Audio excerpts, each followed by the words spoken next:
Senator Paul. I want to thank the panel for coming today and expressing your opinions. I would like to know a fairly direct response, though, whether or not you think the military takeover in Egypt was a coup or not a coup.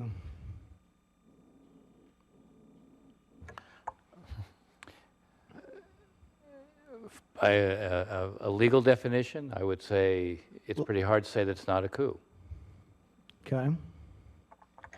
Yes, Senator, I believe it was a coup. It had a lot of popular support, but that is often the case with military coups. That's not unique to this case. Well, just so we have one point of difference, I would hesitate to call it a coup because the military has not taken power.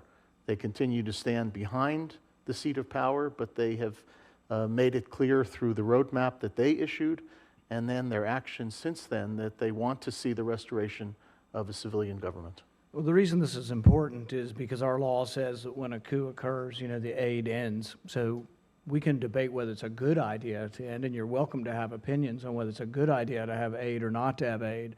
But the law is the law, and if we decide that we're above the law, it's very hard for us to be preaching to the rest of the world about having the rule of law. So I think this seriously undermines our standing in the world, and it seriously goes against anyone who claims that they're for the rule of law.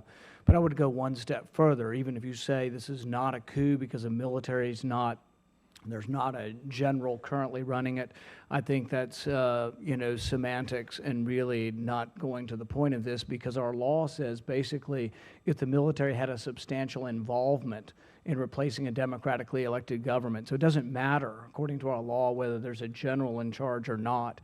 But putting a president who's been elected under house arrest, we don't know where some of these people are. I mean, this is the definition of the kind of thing that we're supposedly opposed to. And I was no great fan of the Muslim Brotherhood. I wasn't for aiding the Muslim Brotherhood either.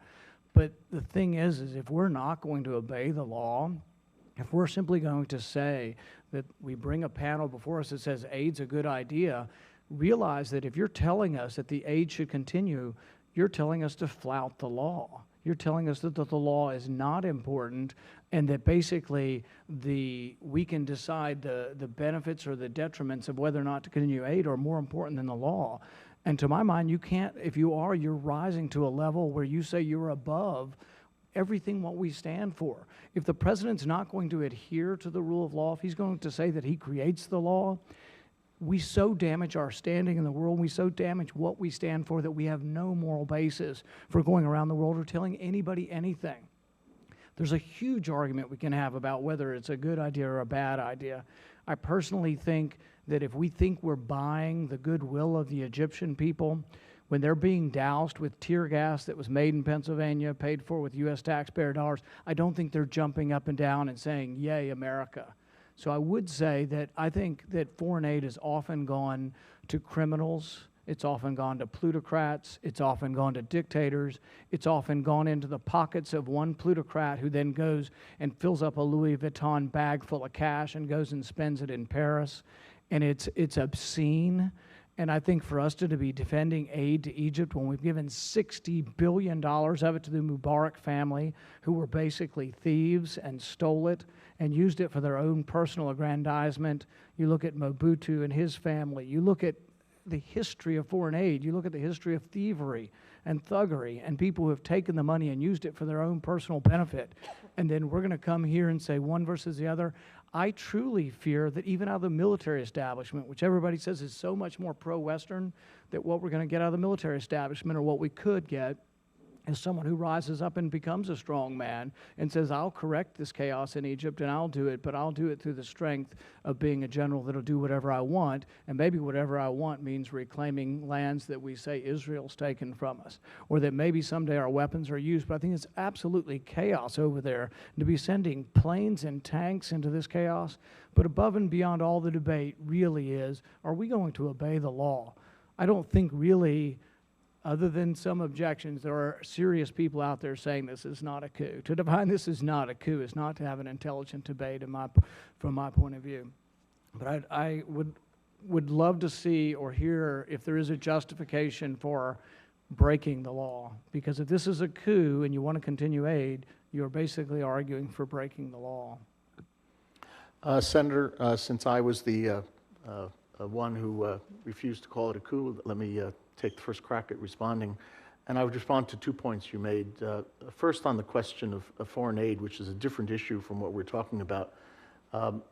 Perhaps this requires a longer discussion, but I think we can be proud of the billions of dollars of aid that we provided to Egypt, both military and economic. We helped build a country that was largely broken. Including what Mubarak stole? I think it has yet to be determined that Mubarak stole our money. And how would you respond to the fact that al-Sisi, who is from the military, is the assistant prime minister or the deputy prime minister? That to me sounds like the military is involved in the government. That's the second part of the question. On the first part, I'd be happy to discuss further what our aid did accomplish over the years, and it accomplished a great deal.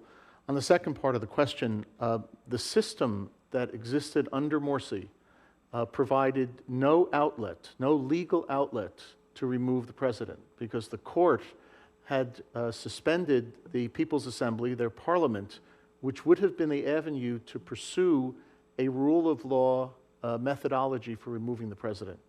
And therefore, when the military did intervene, it was intervening on the basis of what it defined as a popular will. Whatever it was, 10, 15, 20 million people who had not only signed a petition, but who had put their address down and their identity card number, who had gone on the streets and who had made clear that they wanted to see a change. Now, again, I don't think it's a question, it's a black and white question. Hundreds of thousands of people have signed petitions against Obamacare. Do you think if the generals take over the White House here and we get rid of Obamacare through force, would that be a coup? Senator, fortunately, we have a system which allows for a rule of law methodology for holding a president accountable. And we've used that in our history. Egypt, during the year of Morsi's governance, did not have that methodology. And that's why this is a question mark. I don't think it's a black and white question, frankly. Thank you.